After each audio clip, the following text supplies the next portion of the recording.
ഞാൻ തെക്കുഭാഗത്തുള്ളതാണ്. പിന്നെ ഞാൻ 10 വർഷം കൊണ്ട് ദുബൈയിലായിരുന്നു വന്നു പോയി നിന്നത്. അങ്ങനെ എനിക്ക് നല്ല വണ്ണമായിരുന്നു. പിന്നെ വണ്ണത്തിനനുസരിച്ച് എനിക്ക് നല്ല വയറും ഉണ്ടായിരുന്നു.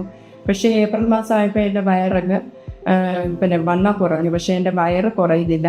നല്ല ഭയങ്കരമായിട്ട് വയറ് നിന്നപ്പം ഞാനിപ്പം നാട്ടിൽ വന്നപ്പം വീട്ടിൽ വന്നപ്പം മക്കൾ പറഞ്ഞു എളുപ്പം ഡോക്ടറെ കാണണം, അമ്മയും ഒത്തിരി മോശമായി എന്താണെന്ന് ചോദിച്ചു. അപ്പം എൻ്റെ വീട്ടിനടുത്തുള്ള ഒരു അങ്കിള്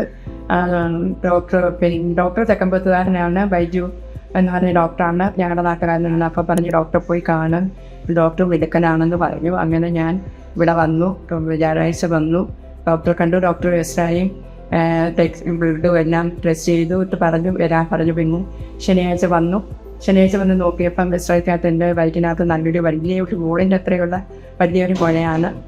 അത് പിന്നെ ഡോക്ടർ പറഞ്ഞു ഓപ്പറേഷൻ ചെയ്യണം, നീട്ടിക്കൊണ്ടുപോകാൻ പറ്റത്തില്ലെന്ന് പറഞ്ഞു. ഞാൻ തിങ്കളാഴ്ച കടപ്പെട്ടുകൊണ്ട് ചോദിച്ചു. ഞാൻ പറയും ശരി, കടപ്പ് ചൊവ്വാഴ്ച ഞാൻ ശരിയാകുമെന്ന് പറഞ്ഞു.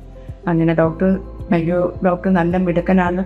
പിന്നെ 2 രീതിയിലാണ് ഈ ഓപ്പറേഷൻ ചെയ്യാനായിട്ട് തീരുമാനിച്ചത്. അപ്പം ഡോക്ടർ പറഞ്ഞു ആദ്യത്തെ രീതി നടന്നില്ലെങ്കിൽ പിന്നെ മറ്റേ രീതിയിൽ ചെയ്യുമെന്ന്. വൈദ്യു ഡോക്ടർ നല്ല രീതിയിൽ തന്നെ നല്ലത് പോലെ. പിന്നെ വൈദ്യു ഡോക്ടർ നല്ല മിടുക്കനാണ്. എല്ലാ കാര്യത്തിൻ്റെ സമാധാനവും സ്നേഹത്തോടും വന്ന് നമ്മൾക്കെല്ലാം പറയുകയും ഓപ്പറേഷൻ കഴിഞ്ഞപ്പം എൻ്റെ മക്കടുത്തെല്ലാം കാര്യങ്ങൾ പറയുകയും കാണിക്കുകയും എല്ലാം ചെയ്യുന്നു.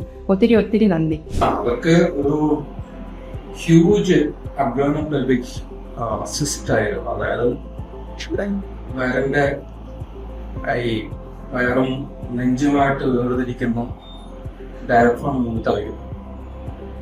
താഴെ ഇവിടെ പെൽവിസിന്റെ താഴെ വരെ, ഗർഭാശയത്തിന് പെൽവിസിന് താഴെ വരെ ഇവിടെ വലിയൊരു മുഴയായിരുന്നു, സിസ്റ്റ് ആയിരുന്നു. സിസ്റ്റ് കൂടുതലും വെള്ളക്കെട്ടായിരുന്നു.